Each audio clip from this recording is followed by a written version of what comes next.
Welcome, everybody, to another edition of Coffee and Open Source, a place to meet some new friends, have some great conversations, and maybe learn something along the way. I'm your host, Isaac Levin.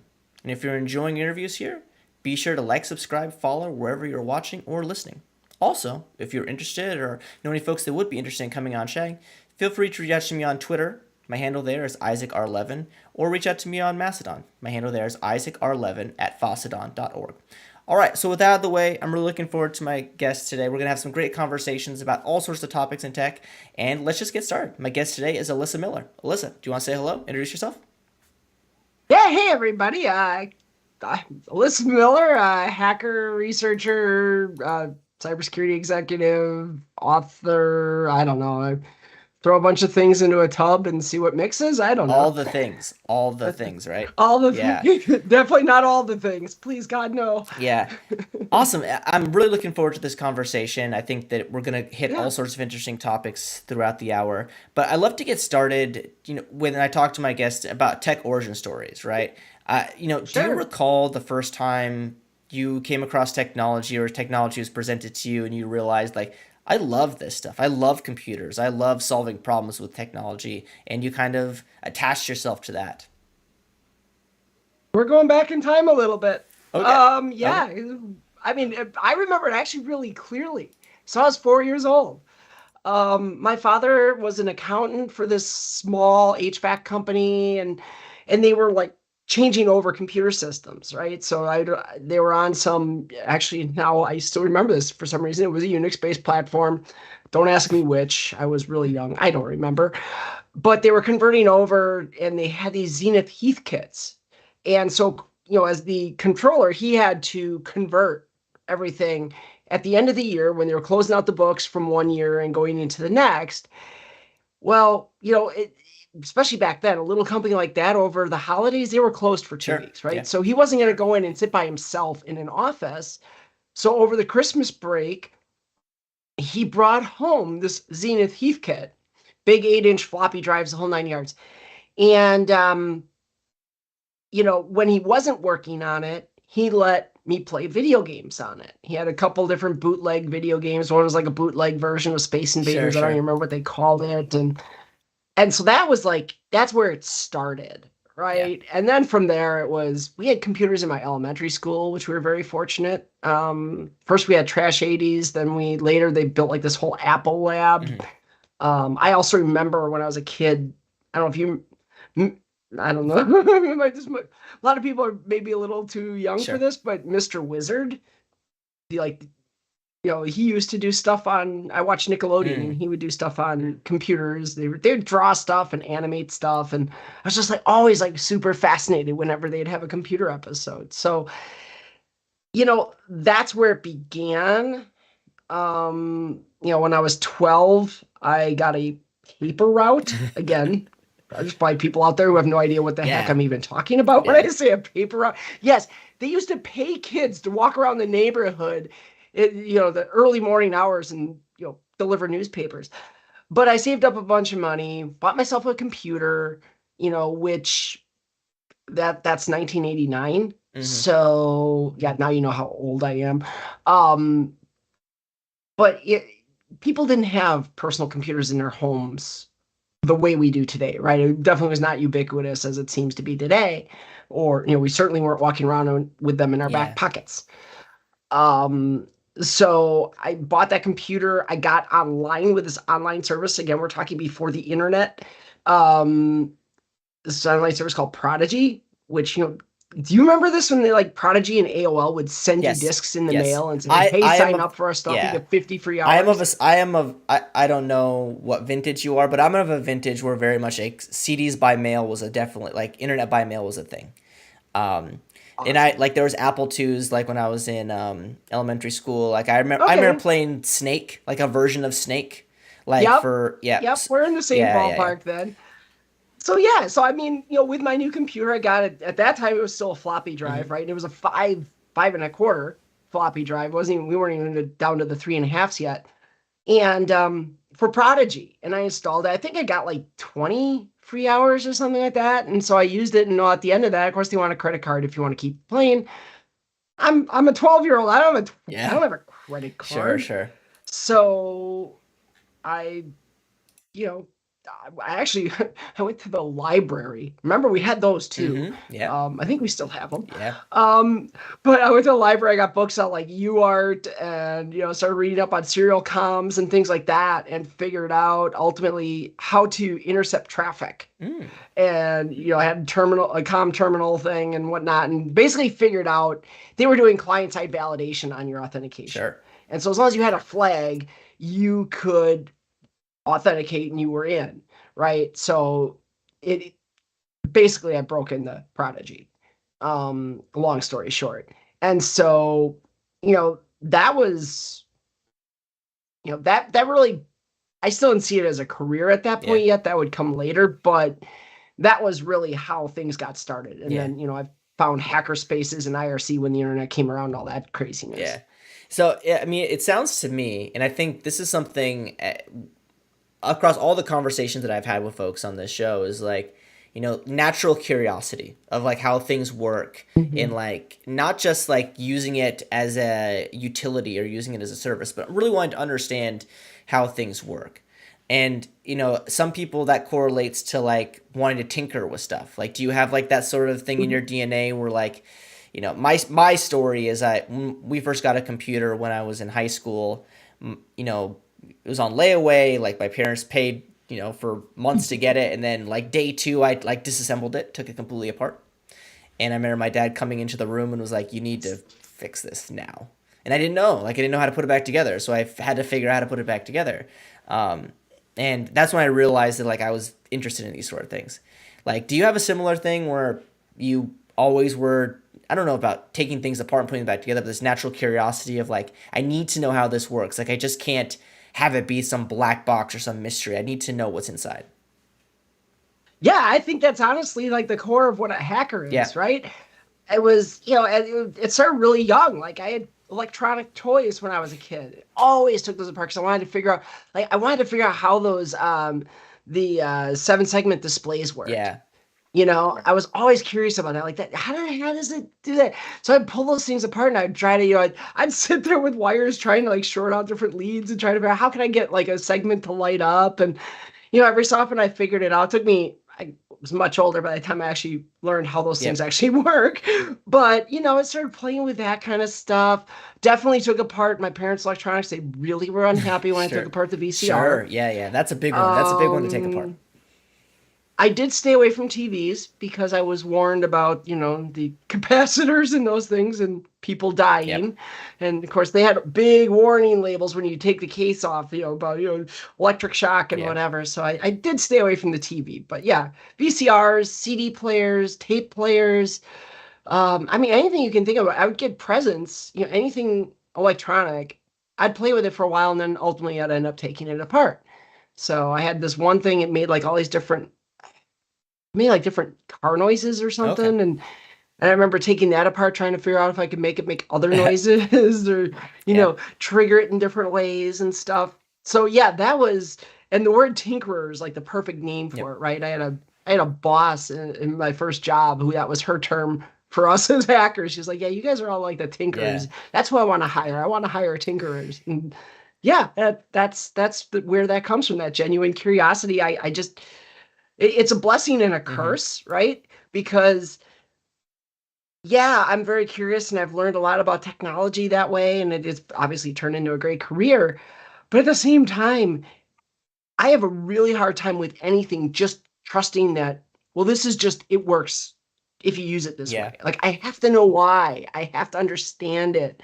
And that can be painful Yeah, sometimes. I do think too, like, and this is maybe a little bit of self introspection, but like the inability to like just walk away too. I feel like that's kind of that comes Yeah. hand in hand to it too. Is like I just can't give up. Like I need to figure out how this thing does this particular thing, and obviously that's unhealthy in a lot of cases because it's scientifically proven stepping away from things like can turn on parts of your brain to help you solve that problem when you're not hyper focused on it, right? Um, Yeah. One thing that I would love to, so we're at this point where you're young, you've been fascinated with computing and figuring how things work for some time. Like, when did you find out that it could be a career? When I dropped out of pre-med. There you go. Basically, yeah. I went to Marquette University to for a pre-med major, and I'll tell you what, 3 semesters of college level chemistry will test you as to whether or not you really want to be a doctor. Yeah, I tapped out in organic chemistry. I I was just like, this is not something I'm Yes, I'm into. exactly. Like, I'm out. I'm out of here. that Yeah. that was what I was done too. It was like I can't do this. Like no, no, no. My brain just won't wrap Yeah. around this. And honestly too, and no offense to the pre-med and doctors out there, but I'm looking around at the people in these classes and like, Friday they're talking about so where's study hall tomorrow? Yeah. Yeah. Where are we doing that study session? I'm like, where are we partying tomorrow? Yeah. Right? Yeah. Like Yeah. I didn't want to do. I don't want.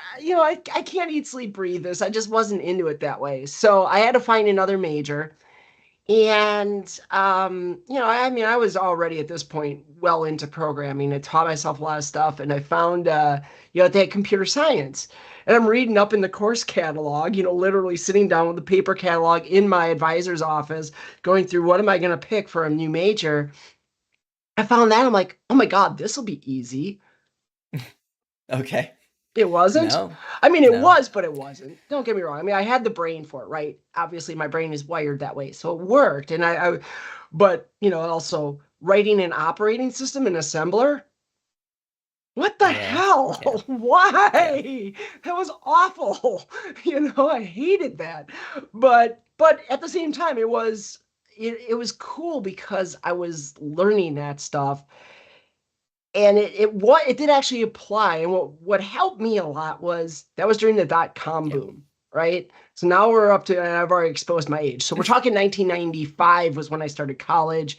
So 1997, the second, latter half of 97 into 98, I guess. The absolute um height of it. you Yeah. know yeah, everybody's trying to build e-commerce, right? Everybody, e-commerce was the buzzword at the time. And so while I was still in school, actually, I ended up finding a programmer job for a financial services Hmm. company. And so that was it then, right? Now it's all over. Yeah. I'm writing C++, I was writing VB, Um, you know, uh I think when I started, I think we were on Visual C 4.2 maybe. And so I mean it's obviously before .NET days or Yeah. anything, but oh God. I mean, you remember the old MFC Yep. redistributables? Yep. I remember when we first got access to the source code for those. So you talk about wanting to take things apart. God, I learned so much about programming just digging into the code for some of those MFC components.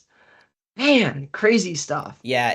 But that's when it really became clear. Yeah, like when the source code for like sysinternals got opened up, right? Like that happened a couple of years Yep. ago. I popped in there and I immediately was like, I don't understand any of this. And I closed it immediately because I knew that if I started to go down this path of like trying to figure out like, okay, how do I like actually build this and run it and make modification? I'm like, nah, I'm going to just go down this path and I'm never gonna get out, right?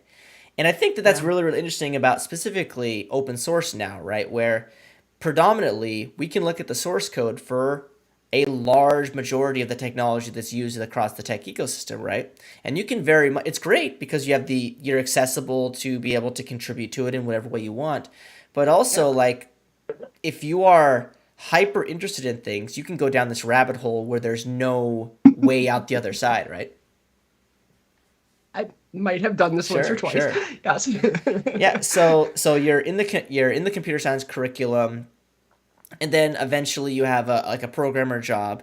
Like, when did you realize, and was it just because of like this pseudo like hacker mentality that you had, that like security and cybersecurity was going to be something that you were that was like the most interesting part of the whole thing, or was it something that just you kind of fell into that sort of realm over the course of having miscellaneous programming jobs? Pretty much like most of my career was pretty serendipitous. Sure. It was definitely the latter. So what happened was I had worked there about 9 Mm-hmm. years, and a manager, I think she might have been VP or whatever her title was. I mean, everybody's a vice president in the banking Yeah, world, this is right? very true. This is very true. Um, but she came to me. She was in infosec, and I had worked with her on like a bunch of our projects. Anytime we had new projects going in, you're always in those days you were truly fighting with information security, right? Like I need firewall rules. No, you can't have them. All that kind of crap. And she came to me and she asked me if I wanted to join her security test team Mm.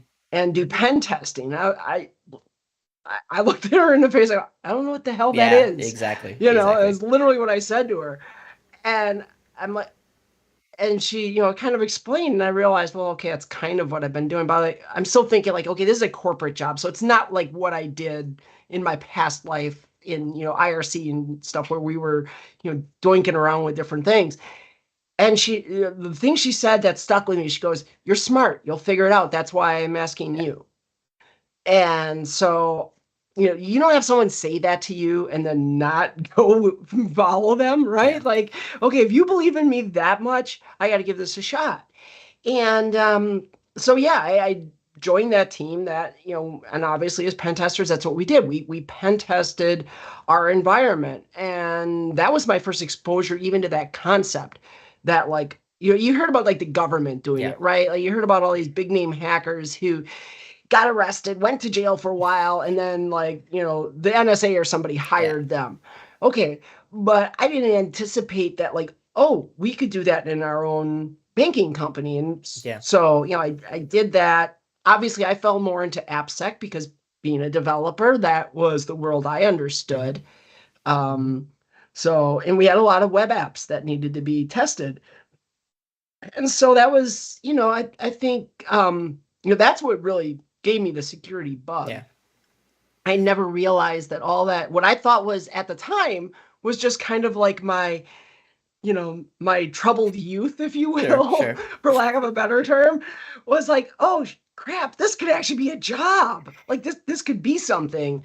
And yeah, now here I sit, however, I don't even know how many years I've been in cybersecurity specifically now, but yeah, I mean, it kind of all snowballed from Yeah. there. One thing that's always fascinated me about like hacker culture, right, is like how it's portrayed in media, right? Like, it's Mhm. always funny like if you've seen like hackers, or if you've seen like any bad movie, like hacking to me is like this, or even something like it's somewhat well done, like Mr. Robot. It's like, it just seems like everything is so dramatized, which obviously media, that's what it's supposed to be. But Yeah. like, I would love to, like, when you watch a show, and this is probably a silly question, but when you watch something and then they're like, I'm just gonna sit at this terminal and just smash the keys, and then, oh, I'm into the mainframe, like they throw out like a bunch of buzzwords, like, are you able to kind of not cringe, or do you just like you just groan, or you have to leave the room?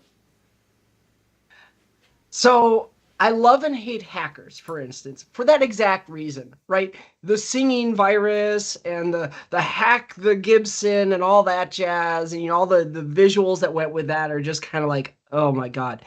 But at the same time, what I love and what I know a lot of my peers love about the movie is that the inner dynamics of how those I'll call them kids because they kind of were portrayed that Mm-hmm. way at the time, Yeah.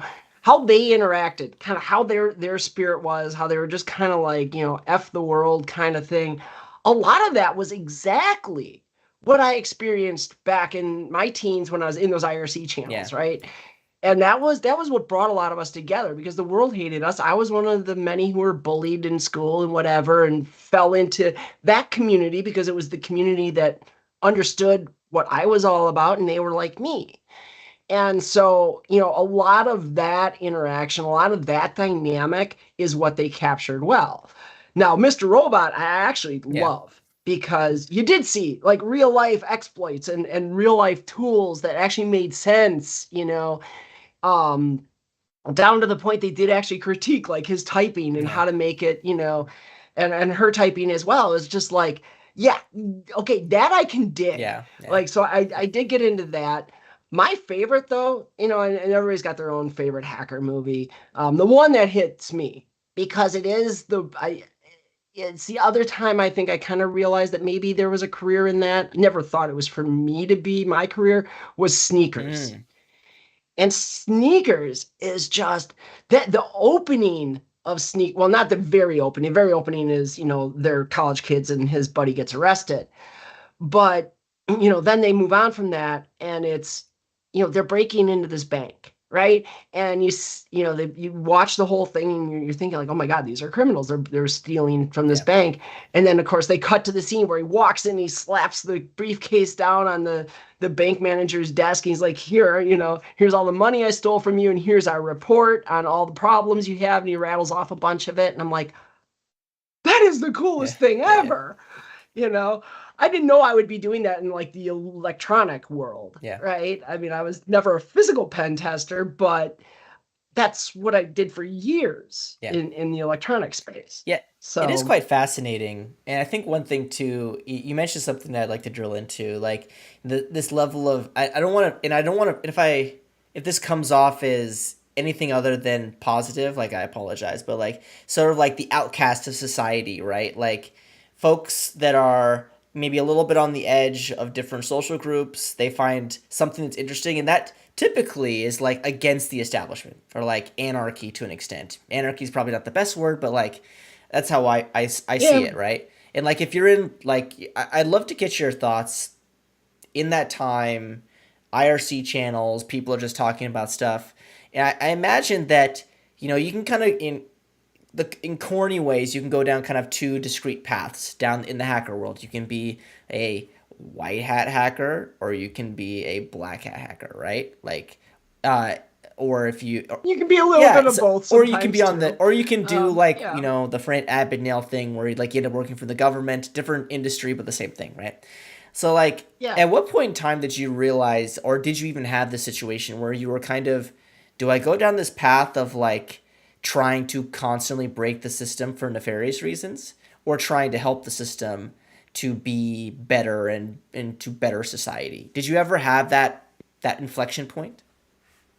So not really, because of the way it came up, Yeah. right? Like I looked at it, I got into, I kind of got away from hacking in that sense a little Yeah. bit. When I got into a responsible adult job, Sure. as a Sure. Sure. programmer, right? Like I'm working for a bank, and I did have to be careful, right? Because thankfully I was one that never got arrested, but never got in trouble, never got caught, right? However that worked. But, I mean, in that job, working for a financial services provider, and we weren't just a bank, we were providing back end services for banks around the Yeah. globe, right? You come in the very first day, you're onboarding after you went through a massive FBI background check. The next thing they did was they took your fingerprints. Yeah. Like, that's the only time in my entire life I've ever been fingerprinted for a Yeah. job. Like, really? But that was the thing. So it was like, I kind of had to be, smarter about what I was doing. And I recognized that even at the time. What was I, 19?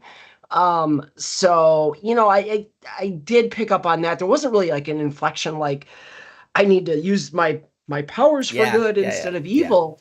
And I mean, I still, there's still things I play around with. I mean, I'm definitely much better versed now in, the nuances of what's legal, what's not, and how to walk that fine line. Don't press F12, Yeah. come Yeah. on. But it's, So I wouldn't say there was that, but there was definitely, it's been a slower roll where I think society has become more understanding of what the hacker is. Now it's still awful, right? We still see the bad imagery of dark Yeah, hoodies and, dark rooms and all that jazz and, all that awfulness. But back in the day, I think about what really connected me to those people in IRC was back then, no one even understood the fascination with sure. technology, That's a good right? They point. didn't understand why this was, not only just something we were so curious about, but to your point earlier, why we had like that almost obsession with it, that compulsive need to constantly dig into this Hmm. stuff and see how it all worked. And that's a lot of what, got a lot of us bullied, Hmm. among other things. Sure. But, was that people didn't understand why we were computer geeks. Why were we the nerds who wanted to sit with computers all day? And, that was the world. But what that bred was some of that, you want to call it anarchism, anti-establishment, whatever. You grew to not only resent that, people who were in Hmm. that kind of space, but you also kind of resented what, we saw as kind of ignorance, Sure. right? Like, look at these idiots. They're using all this technology. They don't even know how it works, and they don't know how easily we could screw it all up Yeah. for them. And that was a big, that was a big thing for us. Like, always, that was kind of the undertones. Now, most of us didn't really screw it up for them, Yeah. right? For the most part, the people that I interacted with, we weren't out to try to steal things from banks or, break into the, DoD systems and start World War III or Sure. anything like that, right? But it was really cool to prove, like, look at what we could do to them, Yeah. and they don't even know it. There was so much of that happened, in addition to all the posturing and other things of people trying to just prove how cool they were. Yeah, I'm always fascinated when like you see some article about some ethical hacking, right? Like, you know, I think Apple has some ethical hacking system processes, and Microsoft obviously does, right? Where it's like, oh, find a security vulnerability here, and we'll give you some money. I've always been very Yep. thought. I was like, that's got to be a very interesting conversation the first time you do it, right? Because I imagine like, oh, like, are you sure you're actually going to give me this money? Or are you just going to like take my thing and walk away, right? Like that's something that I've always been very curious about. Have you ever delved into that space of reimbursement, ethical hacking sort of thing? Yeah. Yeah, I mean, not directly. So I've never actually done a bug bounty because by the time bug bounties were really kind of a thing, I had kind of moved a little different Sure. focus in my career. But certainly, I've worked with them. I've helped organizations who are implementing them or trying to manage them. I also have a great colleague, Katie Masiras. I'm not sure if you know that name, but she's like the absolute authority on bug bounties, top to bottom. She actually created Microsoft's initial bug bounty program. But what you highlighted is important, and it's actually even worse than that because there are plenty of stories of hackers who have responsibly disclosed to a company, "Hey, you have this thing I found," and the companies come after Yeah. them with lawsuits and calling the FBI and everything else. And so there's a really strong discussion in the security space about having safe harbor Yes. agreements, and companies will publish those safe harbor agreements and say, hey, this is our commitment to you, here's how we value our bugs and everything else, and they'll put all that in there, and we promise not to attack you as long as you follow these rules. We're not going to attempt to get you in trouble with the law or anything like that. And that's why you see the big bug bounty Yeah. programs like Bug Crowd and Hacker One and all the others, because they establish that relationship and they manage that safe harbor. They also manage the payments. Now, at the same time, there's still plenty of speculation, and I think there are companies who are, maybe less than scrupulous with how they rate bugs, or they try to minimize it so they don't have to pay as much and whatever. And I think that's legitimately a problem with some, Yeah. but it's definitely something we've learned a lot about along the way, because day one, yeah, that was a. I mean, I remember working back at that financial services company, and we would have people who literally were trying to extort Sure. us, right? Yeah. Like they say, "Hey, I found this bug in this website. I'm not going to tell you what it is unless you pay me X amount of money." which, I can argue, I can see the Yeah. argument both ways on Yeah. that. It's like, yeah, you deserve to get paid for reporting it, but at the same time, that's probably not the way to go Yeah. about it. Yeah. Yeah. Threatening to release it publicly if we don't pay you, that's where now you've gone into extortion as opposed to just asking for compensation.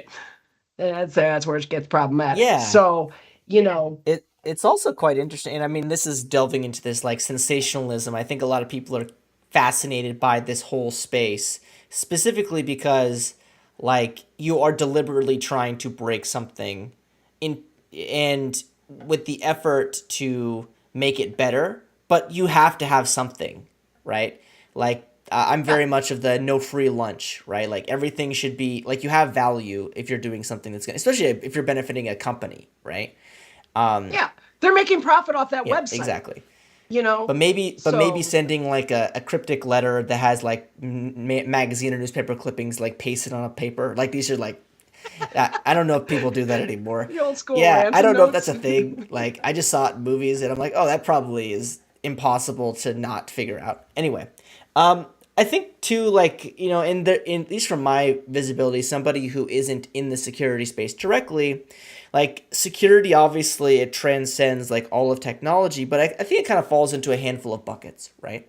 And I think one of the ones that I think is probably, in my opinion, the most misunderstood is app security, like AppSec, right, specifically.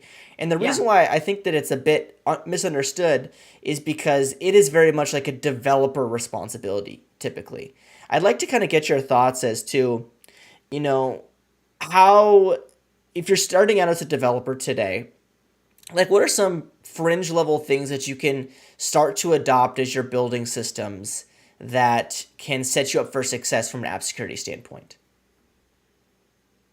The single biggest concept that any developer could lock into their brain starting off is just simply not trusting where the data comes from. Mm, I don't care where it came from. You simply can't trust it, right? Like we talk about in the security space, the idea of input yeah, validation. So in the old days, it was you had a website with a form, somebody was populating that form and submitting it. You couldn't just trust that everything they submitted in that form was actually the type of data you were yeah, expecting, and that you have to actually validate it because I think the other part that people missed was like, oh, wait, they can insert commands through yeah, that? How? That doesn't make any yeah, sense. I'm just taking that and I'm sticking that in a database somewhere. And then you start to explain what SQL injection yeah, looks like, and like, oh, yeah, I never thought of that.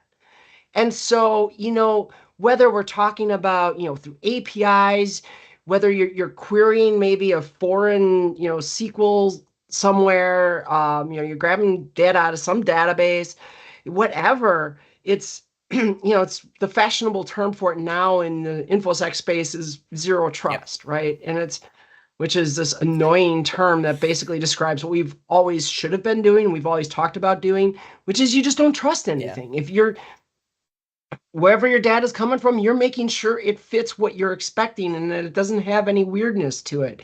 If you're interacting with another system, you're authenticating them. I don't care if it's owned by the same company, you still can't trust it because what if it got compromised and the attacker's now pivoting through that system, right? And so all of those things. Now, of course, the problem with it is it takes time and effort and a lot of thinking, right? Like just sitting and thinking about the design to identify those, and you're never going to see them all. And for developers, where you've got, project managers who are constantly, drilling on you to make a date, and you've got production dates that are sitting out there, and we're falling behind, and oh my God, we got to get through testing, we got to get through our regression tests, we got to get through all this stuff, right? All of that traditional like waterfall yep, and even agile style design, that was, it totally wasn't compatible with that.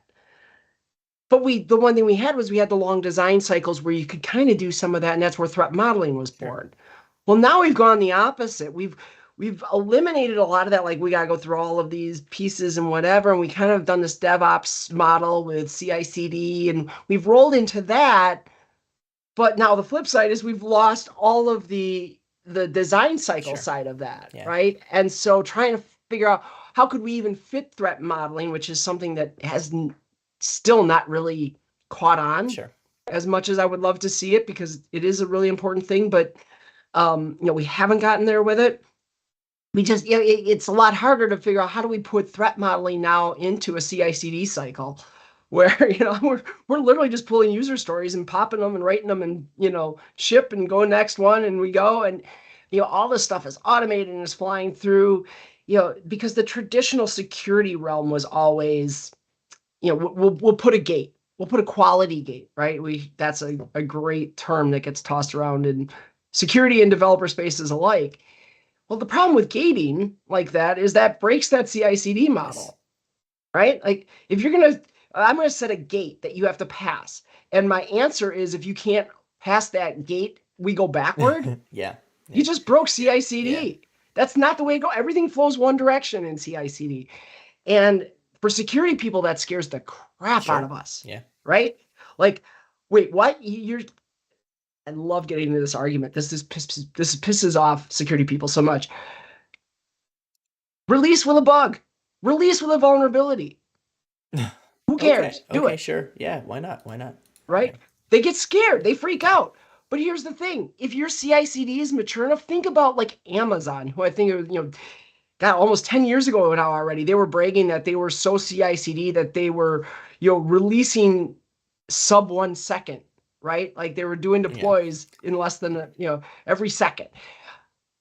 If you're that mature in your deployments that you can deploy that constantly, you can go to production with a vulnerability because you can fix it 10 minutes Yeah. later. Much. Pop it into a P1 issue, it's next on the stack, it comes out, it gets fixed. Yeah. Much harder to do it when you're a company that ships every 6 months or whatever, right? Like. Yeah, Right. you said so many really interesting things that I'd love to kind of, and I wrote them down, so hopefully I won't forget any of them. Like one of the things, like first off, I love the fact that you brought up, in my opinion, probably the 101 example of app security, right? Like the SQL injection in a form, right? Like I had to do that in college, and I was like, no one does this. Like no one is gonna put like a SQL statement into a password field. Like no one does that. And, it wasn't until I realized, like, oh, like, people do it intentionally. I'm like, oh. Because Yep. my thought was, like, oh, like, why would there ever be, like, the idea of gorilla proofing, right? Like, I don't know if that's the right phrase anymore, but, like, you can't assume that your users are intelligent or nefarious, right? And I Yeah. love that idea that, like, that I personally, you made a comment about zero trust, which I think is very funny because when I hear zero trust, I'm like, oh, so like you don't like, so you're like a realist, like you just assume everybody's out for like bad and or like a pessimist. You're like people are out to do horrible, horrible things, so you just have to protect yourself at all times.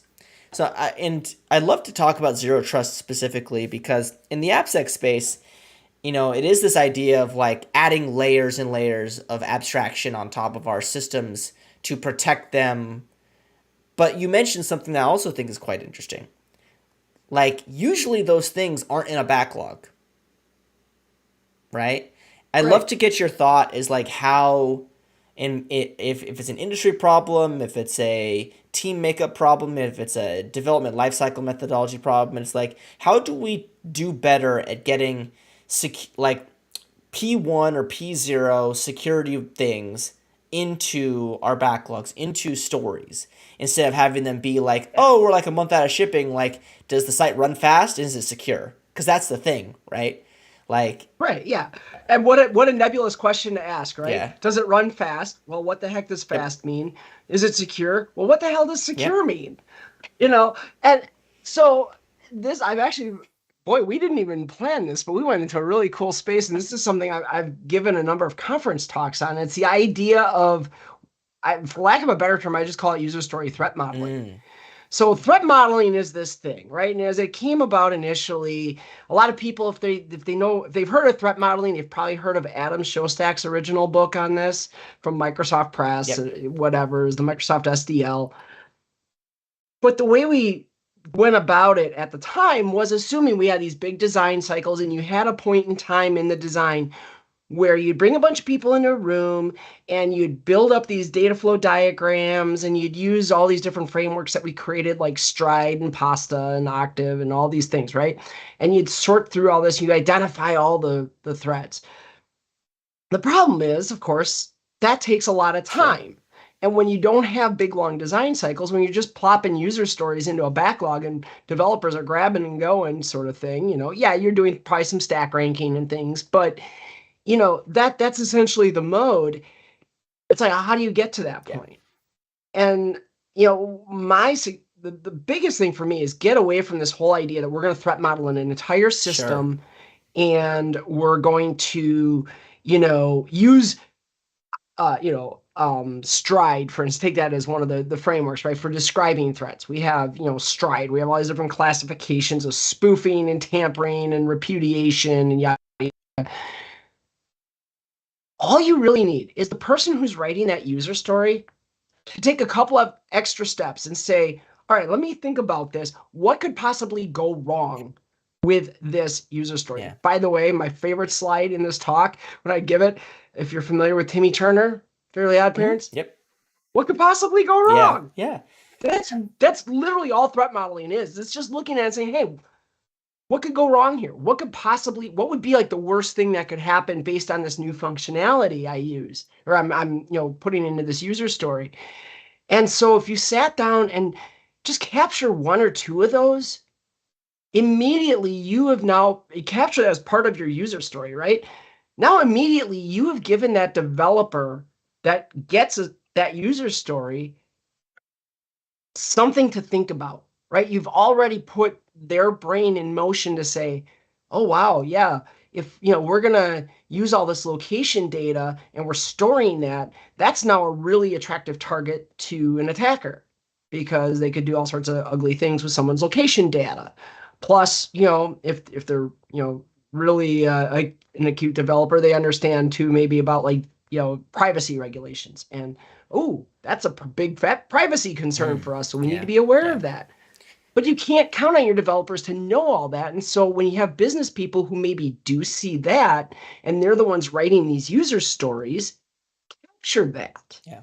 right? Because now it's not part of a big design cycle, but it's there from the forefront when a dev dives in and starts writing some code. It's sitting there in front of them that, hey, this is something you have to consider. And now they can use their expertise in their brains to say, well, how would I go about that? Okay, I can do this and this and this to protect that. Like maybe I need to add some level of secrets management, or I'm going to encrypt this, or I'm going to do whatever I'm going to do to protect that.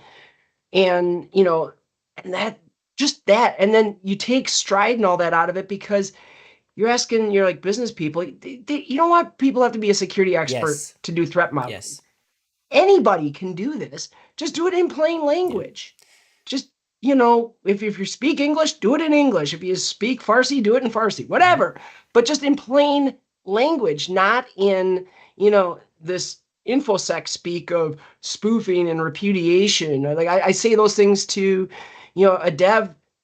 There's maybe a 50-50 chance they understand what I'm talking about. They might know spoofing, that kind of has an implied meaning. Repudiation, most of them are going to look at me like, what the hell are you talking about? And that's, all right, we need to, bring this down a level and just make it something we all threat model on a daily Sure. basis. Like literally, we all do it on a daily basis. We don't think about it in those terms, but we constantly do it. It is something we all do. And so it's a natural human condition to do that. It's just how do we get ourselves conditioned to do it in, as part of that development cycle, and specifically in this case, as part of like a user story. Yeah, it's absolutely fascinating, like thought process for that. I think the biggest thing that I take away from it, to paraphrase all the great things you just said, is, you know, we don't need to be security experts. We just need to be thinking about security, right? Because I think that is something that's even like that's like a base level that I think a lot of organizations don't currently do.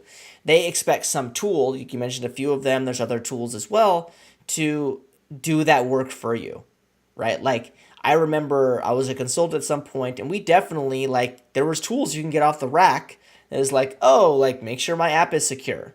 And it's like, okay, but is that really the best path that we should be taking? That we're all oblivious to security vulnerabilities until something says that there's a security vulnerability. And that's a problem, right? Yeah. Right. I think. Well, and how many developers get excited about feeding their code into check marks or Veracode or Sure, something sure. just to have it come back and say, ooh, you screwed up in all these places. And Yeah, then beyond that, jump into it and say, oh, well, half of those are false positives anyway. I'm not even calling that library. Why yeah, are you, why are you alerting me to a vulnerability in this function I'm not even using? yeah. It's probably the same. And It's that's, probably the same people that are very hyper focused on getting green check marks in their ID when their unit test pass, right? Because I think there is yeah, very much a crowd for that too. Where I mean, test driven development is a thing. I'm not saying that it's not, but like you can't kind of be, completely hyper focused on making sure that you have full coverage in a lot of senses, right? Because some things just will never replicate themselves in a test environment because, like you said earlier, you can never trust the data, right? The yeah, data is all in production is always wrong. Like every job I've ever worked, I've had to work with against a production system. There's always some data point that it's like I've never seen this data like this before. Like, what do we do to fix that? It yeah. You've either got legacy data yeah or you got some user did something yeah stupid or yeah whatever. Yeah. or yeah like you integrated systems and like, oh, we can just put this field and map it to this field. Like, did you do it for all 4 million rows in the database? No, you did it for like 10. Okay, cool. Now Yeah. you have stuff that doesn't fit. And that kind of moves into this area that I'd like to talk with you about is this idea of like, we talked about AppSec and we talked about DevOps Unix, and now we have like this magical phrase like DevSecOps, right? Where we're okay. I already know where Yeah. this is gonna go. Where it's like we're kind of again like forcing security into like another canonical like phrase that nobody really knows, right? And like Yeah.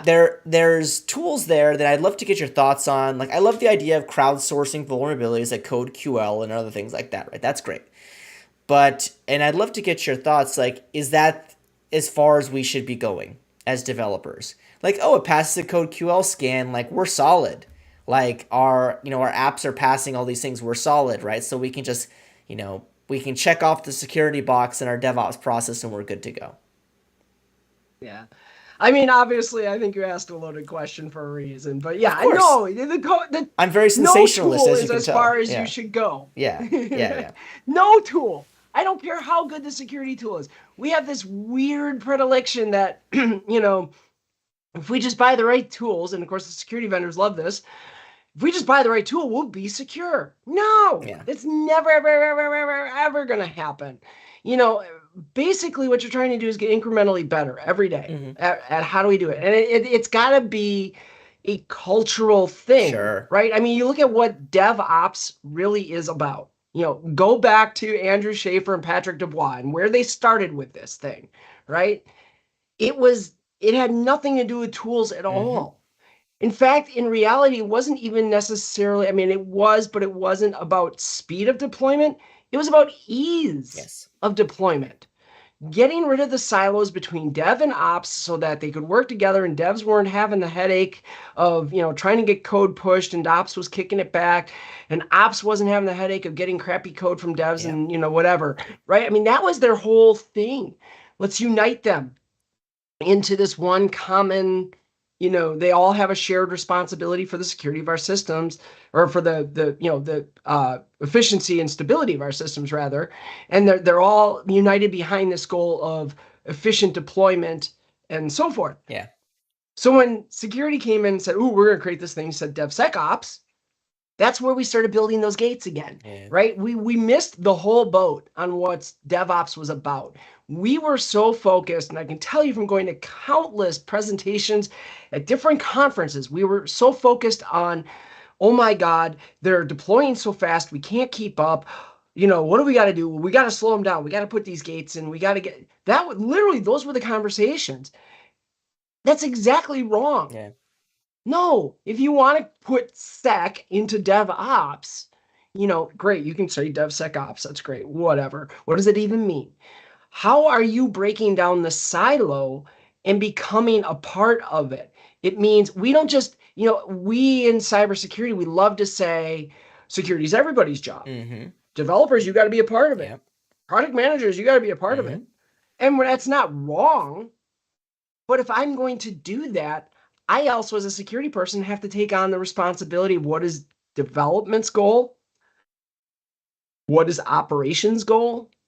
I have to make those my goals now too. I can't tell you you have to be responsible for security and then say, I'm not responsible for the stability of the system. I'm not responsible for efficient code. I'm not responsible for innovation. No, I absolutely have to be, because that's what DevOps was all about. And so that's where, so when you start to bring security in that way, and security understands that, now it's that, again, that we've knocked down the walls. It's not just about, we're going to give you a tool that's going to make you secure. It's no, our people are there with you. We're working with you. We have the processes in place.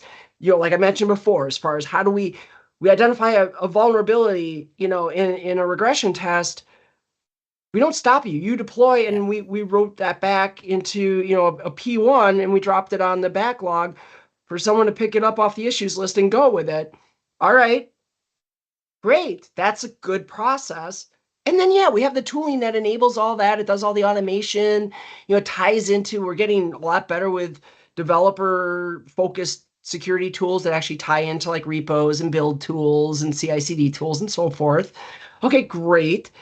But it's got to be all of that, right? Anyone, if we're just going to talk about tools, forget it. No tool is going to make you secure. No, just having security involved in your dev cycles isn't going to make you secure. Just having the processes isn't going to make you secure. You got to have all of that, because it's got to be culturistic. If it's not in your culture to make security and stability and innovation and all of that part of the same conversation, you're not gonna see that advancement that you want to get to. And then finally, drop that whole idea of we're ever going to be secure. Yeah. Yeah. There's no end state. Just like you never have a product that's done, Sure. right? When do you ever have a product you say, well, that's version 5, and at version 5.0, we're done. It's perfect. It's the perfect product. Yeah. We're never going anywhere ever again. Yeah. No, the world's evolving. Technology's evolving. People want something new. They want something different. Plus, you go stagnant and die if you don't create new versions. Security's got to look at it the same way. We're never going to be 100% secure because attackers are constantly evolving. The technology being used to build these systems is constantly evolving. We see it right now with large language models and everybody getting all excited about, chatbots and things like that. And everybody's digging into that. A year ago at this time, this wasn't even on our radar from a security perspective or from really a tech perspective. We didn't expect it. They're going to open up ChatGPT and suddenly the world's going to explode. Yeah. But that's where we're at. Yeah. And you have to expect the unexpected, so to speak. I think I first off, I agree with everything that she just said. I think it was quite indicative, I think, of what a problem is in technology that we have, is that, hyper focused on shipping, and it basically everything turns into a checkbox. And I think one of the things that I personally have seen with the DevSecOps quote unquote movement is, okay, so you're putting more onerous, more responsibility on the developer. Because that was the big thing with DevOps. It's like, okay, developers are going to be empowered to, provision their own infrastructure or whatever it is, right? And then it's like, well, no, you're just giving devs more work. And now, with DevSecOps being a phrase that's currently being used a ton, now it's like, oh, now devs need to be security experts too. So not only are we writing the code, we're making sure that it's performant. We're making sure that it's secure per security standards, not just secure SQL injection, secure per security standards. And also we're managing and defining the infrastructure that our apps run on. And if I talk to other people in the dev space, some people that are a bit pessimists are like, so what does everybody else do? Right? No, I'm there with you. And this is what frustrates me, from the cybersecurity side, because I watch some of my peers who don't get that, who don't see that. No, you can't say this is the dev's job and not be a part of their job. Yeah. We all have to be united and shared in this. And I know I use the word shared responsibility and people think cloud tech and all that craziness, but no, shared responsibility in my world is we are all responsible for the same goals. Yep. You have to tie devs goals, securities goals, and operations goals all together into a common goal set that we're all responsible for. Because you know what? Then we all kind of work Yeah. together and we want to all get the same thing done, right? So, and security misses this. Like, okay, I'll throw a tool, and the policy is you have to run this tool and you have to pass it. Well, to your point, that works against your goal because your devs are out there. They're having to, they've got the pressure of deploy, deploy, deploy. Yeah. We need deployments. Ship it. Hmm. Gotta ship, gotta ship, gotta ship. So if I'm putting something that could potentially threaten that goal, of course they're going to do whatever they have to do the easiest way, the fastest way possible to check that box and get it out of the Hmm. way. So we have to be smarter about how we do that. And that's why gates don't work, Yeah. because gates encourage that behavior. Well, also just, we like to use this phrase velocity all the time, right? It slows Mm-hmm. velocity, right? Like I Yeah. remember specifically when I first started getting, when I was out of school and I was doing actual developer work, like change advisory boards, ITIL processes, where everybody sits in a meeting. It's like, okay, we're going to ship. Like, do we have any Mm-hmm. thoughts? And it's like, why are we sitting in a meeting for 95 minutes when we could just be shipping? And, Right. Yeah. and I remember somebody telling me it's like, it's to make sure that everybody's lined up. It's like, well, why can't we just talk like async or talk like in some way that doesn't involve us like taking up a conference room and having 40 people being like waiting patiently for their 5 minutes to come up in the sheet. And now I feel like that's even we're trying to swing back into that area where you mentioned gating specifically, like the idea that I have to wait for somebody to say it's okay before I do my job, right? Yeah. Like that's I've been in that situation, and I imagine a lot of folks that across the tech industry have been. It's not a great situation to be in on either side. There's pressure both ways. Yeah. And that's, and that's the thing. Like it doesn't work when you're going to sit there and you're going to hold, I mean, you use the term velocity. I'll sit there and tell you that gates create negative Mm-hmm. velocity, right? They literally push you backward. Yep. And so, yeah, it just, how do we get around that is we got to bring people together trying to do the same thing. Yes. And if security doesn't understand that they're responsible for whether or not stuff ships and that they're held accountable if something that was supposed to ship doesn't, suddenly the attitude This is changes, very true. right? Yeah. And now suddenly they're not so much about, hey, I'm going to run this static code analysis tool, and if you have any vulns that exceed a certain level, hey, we're not letting you ship. Yeah. Now suddenly you're looking at, well, how can I let them ship and manage the risk in the production environment for as long as I need to until they're able to fix this thing, which is really what security should be Yeah. doing.